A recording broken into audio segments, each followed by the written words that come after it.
Bem-vindos, blogueiras e blogueiros, jornalistas e jornalistas, youtubers e youtubas. Eu sou o Edson do blog Ligar e Viagem. E eu sou a Lívia do blog Malas Pra Que Te Quero. E você está ouvindo A Vida Secreta dos Blogs. Em um episódio inédito de notícias comentadas. Olá a todos, bem-vindos de volta. Olá! Cá estamos nós de novo em um episódio com as notícias mais recentes e importantes da nossa área. Lembrando que neste nosso novo formato, nós comentamos as notícias e nos aprofundamos em algumas delas para deixar claro as aplicações das novidades no dia a dia dos sites e blogs. É isso aí. E hoje nós vamos falar de taxa de engajamento nas principais redes sociais, queda de usuários ativos no Pinterest, o novo botão de reação do Twitter e, claro, as últimas novidades do algoritmo e atualizações no Google. Então bora começar! Bora lá! Nossa primeira notícia é sobre um relatório publicado esta semana pela agência de dados RivalIQ sobre taxas de engajamento nas mídias sociais. Esta pesquisa se baseou na média de engajamento dos perfis de 150 grandes empresas que possuem uma presença ativa em todas as grandes plataformas. Para chegar nos números deste relatório, a agência divide o número de engajamento total dos posts pelo número de seguidores de cada perfil. E os resultados são interessantes. A plataforma com número mais baixo é o Twitter, com média de 0,037% de interações por post. Já no Facebook, o engajamento médio hoje é de 0,064%. O resultado do Instagram é levemente superior, com 0,067% de interações em cada post. Lívia, o que a gente pode absorver desses números? Porque a primeira coisa que eu percebi aqui é que em todas as plataformas os números são muito baixos, né? Sim, acho que dá pra gente fazer uma análise assim, absoluta e também análises relativas, né? Olhando os números puros e simples assim, eles podem parecer baixos mesmo. Mas acho que é importante lembrar que o estudo se debruçou sobre perfis de empresas muito grandes e que publicam muitos posts por semana. Então, como nós bem sabemos, o alcance dos posts de perfis grandes é menor que os de perfis menores, e quanto maior o número de seguidores de uma marca, né, maior a chance dessa divisão aí do engajamento pelo número de seguidores resultar num número menorzinho. Mas acho que entendendo que este número não é anormal, que ele é próximo do esperado e do apurado em anos anteriores, acho que vale citar que em todas as três redes houve uma queda nessa taxa de engajamento nos últimos 3 anos. O que não é estranho, tá, de maneira nenhuma, porque acaba sendo uma tendência pela chegada de novas plataformas concorrentes e também as variações de mercado e tempo dedicado, né, pelos usuários durante o início da pandemia versus agora. Porém, não podemos encarar esses números sem pensar o que eles representam dentro do montante. Por exemplo, o número percentual do Facebook é menor que o do Instagram, porém o número de usuários ativos no Face é 2 vezes maior que o do Insta. Então, a conta não é tão simples, né? Uma rede te dá a chance de alcançar mais pessoas, outra te dá mais engajamento proporcional, mesmo se você não atinge ainda muita gente. E também, dependendo do seu nicho, faz mais sentido estar numa rede mais descontraída, assim, né, tipo Twitter, mesmo sabendo deste número menor, né, do que estar no Facebook, que hoje tem um público mais velho, por exemplo. Uma coisa que não ficou muito claro é se esse engajamento ele é orgânico ou ele também inclui o engajamento pago. Inclui o engajamento pago nesse caso, sim. Na pesquisa está descrito. Ah, tá. Então só a soma dos dois. Sim. Tá bom. E outra coisa interessante que esse relatório mostrou também foi que não parece haver relação direta entre a frequência de postagem e a taxa de engajamento. O que meio que derruba uma grande máxima das redes, né? Porque quase todo guru de influência insiste na coisa da frequência, não é? Pois é. Infelizmente, mídia social é um terreno de muita experimentação, mas também muita esperteza, né, e pouco embasamento. A gente realmente precisa se guiar mais por pesquisas e estudos como estes, né, que pelos comentários dos gurus ou influenciadores que vendem uma fórmula pessoal como universal. Então, só reforçando, a pesquisa identificou que em todas as 3 plataformas pesquisadas, em nenhuma delas os melhores resultados de engajamento foi dos perfis com maior frequência de postagem. Ou seja, é mais uma métrica que é relativa. Pode te ajudar, vale você testar, mas não é receita de sucesso universal. A nossa segunda notícia do dia é sobre Pinterest, que é uma plataforma que está amargando uma queda progressiva de usuários ativos. Agora, em fevereiro, a companhia publicou os últimos resultados de 2021, que confirmaram uma sequência de 3 trimestres consecutivos em queda.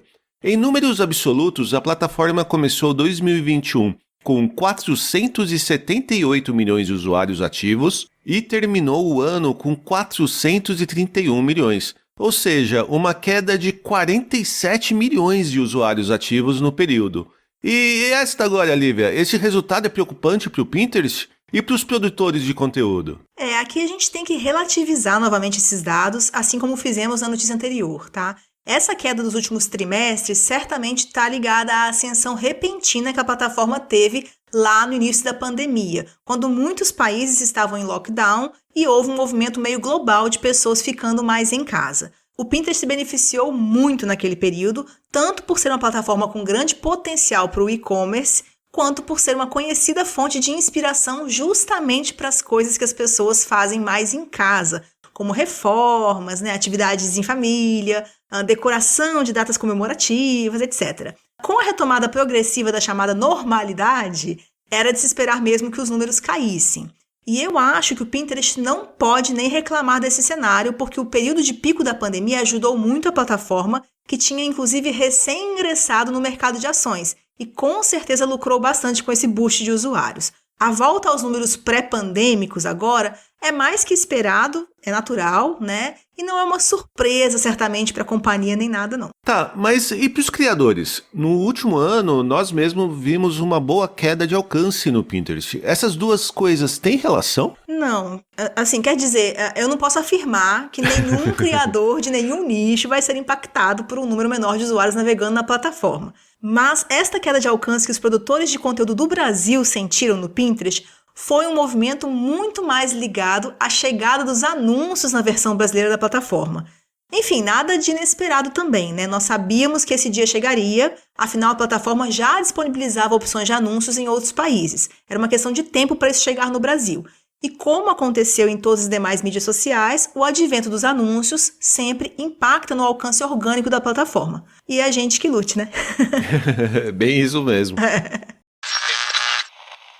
Mas aproveitando então que nós chegamos à metade do nosso episódio, que tal lembrar nossos ouvintes das maneiras como eles podem apoiar o nosso podcast? Boa ideia! Bem, a primeira forma de apoio é bem simples e direta, O famoso Pix.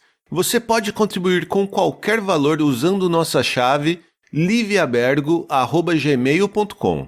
Isso aí! Já a outra forma de nos ajudar é via Catarse, com contribuições a partir de R$ 9. Lá no nosso perfil do Catarse, você pode usar cartão de crédito ou boleto bancário ao escolher um dos nossos planos recorrentes, que nós chamamos de buscador, responsivo, influenciador e alta performance. Cada um deles vem com certos agradinhos, que vão desde a participação no nosso canal no Telegram até 1 hora de consultoria exclusiva comigo e a chance de participar de um episódio completo aqui com a gente. E lembrando ainda que todos os apoiadores ganham também um beijo nosso aqui no ar, além daquela deliciosa sensação de estar apoiando um projeto legal e ajudando o podcast a continuar existindo. Exatamente. E para saber mais detalhes, você pode acessar o nosso Instagram ou o nosso perfil do Catarse, que é o catarse.me/A Vida Secreta dos Blogs. Toda contribuição é bem-vinda, seja o valor que for. Voltando então à nossa terceira notícia de hoje, agora é hora de falar sobre algo que muitos ouvintes já devem ter notado no Twitter, que é a chegada de um novo botão de reação aos tweets. O novo recurso chamado de downvote em inglês aparece como um ícone de uma seta para baixo e só estará disponível nas respostas a tweets. Esta opção já estava em teste entre alguns usuários de iOS desde julho do ano passado. Agora em fevereiro, o Twitter anunciou que mais usuários vão passar a ver o botão também na versão web e dispositivos Android. A lógica por trás do novo recurso é semelhante à dos fóruns de discussão, onde usuários podem avaliar se as respostas a determinado tópico foram úteis ou não. Porém, por hora, o resultado dos downvotes no Twitter não será aparente para os demais usuários. Seu objetivo é auxiliar o algoritmo a entender o conteúdo e destacar as melhores respostas. Pois é, eu acho que essa notícia é simples, né? A gente trouxe ela aqui porque teve muita gente nesses dias perguntando no Twitter sobre a função do novo botão. E tem gente também traduzindo o nome dele como dislike, né? Porque no fim das contas acho que é mesmo como as pessoas vão acabar usando o recurso. Elas não gostaram às vezes de uma resposta, vão dar um dislike mesmo. E eu acho que a única coisa que é legal a gente ficar atento a médio e longo prazo é o quanto isso pode ou vai ser usado para ataques coordenados de haters, né, e grupos, de forma que eles podem fazer com que certas argumentações desapareçam de uma thread, por exemplo. Como o resultado dos downvotes não fica aparente publicamente, talvez isso seja minimizado, mas é um risco que a plataforma corre. Ele já tá aparecendo para você aí, Lívia? Não, para mim, por acaso ainda não apareceu. E olha que eu sou de iOS, que foi os primeiros que entraram no teste, né? Mas de fato é teste ainda, então Sim, não é todo mundo. Mas muita gente no Brasil tá vendo já. Eu até ia comentar porque o meu Android também não aparece. Eu acho que é aleatório, tá? Eu nem acho que é por país neste caso específico. São usuários, sei lá, de alguma forma selecionados. Tá bom, muito bom. E agora indo pro nosso quarto e último ponto, tem aquela coisa que eu não posso nunca deixar de perguntar, Lívia. E o Google? Novidades? Como que tá nosso amigo Google, né? Pois então, o que tem acontecendo no Google esses dias? Tem aquela atualização de experiência de página que eu comentei no nosso último episódio de notícias que estava para ser expandido para desktop esse mês. Começou, né, esse rollout aí e deve ir até março, mas volto a dizer que isso talvez não tenha nenhum impacto ou pouco impacto para os criadores aí de conteúdo, os blogueiros e donos de site, então só para saber que ela está acontecendo. A gente já discutiu um pouquinho isso no episódio de notícias passado. Outra coisa que também vale comentar é que teve uma mudança no Google no fim do ano passado, no segundo semestre do ano passado, que a gente comentou em algum episódio de notícias também, que era o fato do Google ter admitido que estava fazendo alterações de títulos nas SERPs, né? Os títulos de alguns posts poderiam ser mudados para títulos que o algoritmo entende como melhor, mais representativo do conteúdo e tudo mais. Deu um burburinho, porque as pessoas fazem SEO querendo que fique daquela forma o título, mas ainda assim aconteceu e a gente começou a observar. E estudos e pesquisas começaram a ser feitos nesse sentido, para acompanhar isso. E saiu um estudo agora, essa última semana, mostrando que, numericamente, né, esse fator de que o Google ele muda até 61% dos títulos dos posts da forma como eles aparecem na SERP.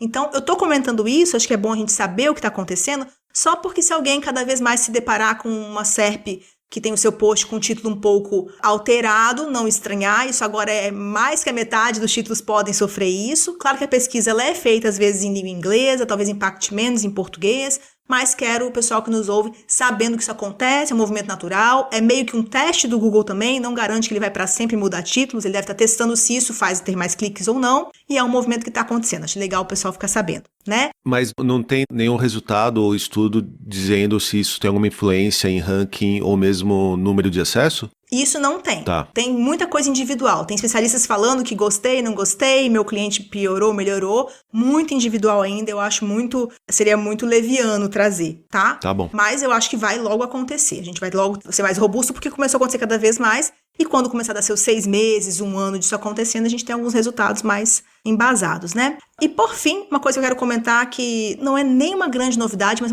é um assunto que está sempre recorrente em fóruns de blogueiros, então acho que o pessoal vai gostar de saber, é que o John Miller, ele é um representante do Google que fala bastante com os criadores e com os especialistas em SEO. Ele faz uma live frequente em que ele responde perguntas de especialistas e tudo mais, e na última que ele fez, que eu vou até deixar o link disponível no nosso site, apesar de ser em inglês, as pessoas podem consultar minimamente lá, ele comentou sobre o valor de ter comentários de usuários nos nossos sites. E a gente sabe que normalmente é bom, isso não é muita novidade, mas muita gente fica em dúvida o quanto que realmente ajuda, o quanto que realmente ranqueia, o que ter nesses comentários, e ele reforçou algumas coisas que eu acho que sempre vale trazer, que é a coisa de que o comentário ele é integrado ao seu conteúdo como uma extensão do conteúdo. Então, assim como um conteúdo que você estende, mas não fala nada de importante, um comentário desimportante não te ajuda em nada, mas um comentário importante talvez ajude.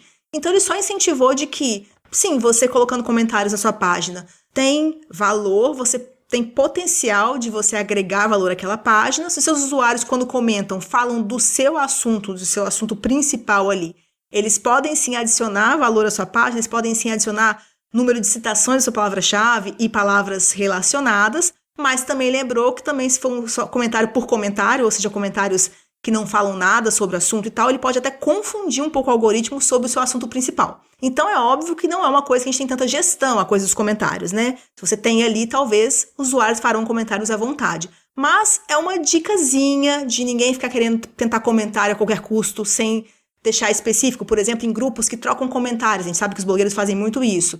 É legal dar uma orientada, que é bom que o comentário seja bem dirigido ao assunto, que o comentário comente do seu assunto principal, da palavra-chave, e não seja só aleatório, porque senão não dá valor e pode até confundir o algoritmo. E também quando você tem uma ferramenta de comentários que você pode gerir, porque algumas você pode, talvez valha depois de responder o usuário, dar um mês que você respondeu, a pessoa já agradeceu a resposta. Se é uma pergunta que não tem nada a ver com o seu conteúdo principal, você pode ocultar aquele comentário, deletar aquele comentário. Pensa em coisas que talvez façam deixar a sua página mais saudável. Então, se alguém tiver interesse em ver mais a fundo qual foi essa resposta dele, vou deixar o link no nosso site, na página desse episódio, tá bom?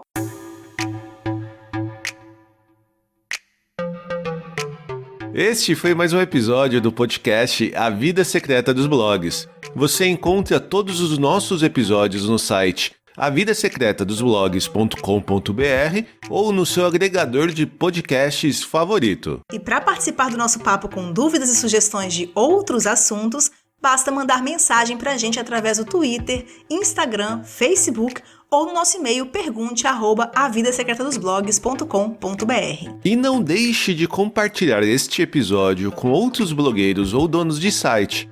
Para manter o podcast existindo, nós precisamos que vocês nos ajudem nesta divulgação. Lembrando que é possível também contribuir enviando qualquer quantia para a gente via Pix ou via Catarse. Não deixem de olhar os detalhes no nosso Instagram ou no nosso perfil do Catarse, ok? Os links estão no nosso post deste episódio no nosso site também. Um abraço, pessoal, e até a próxima! Até lá!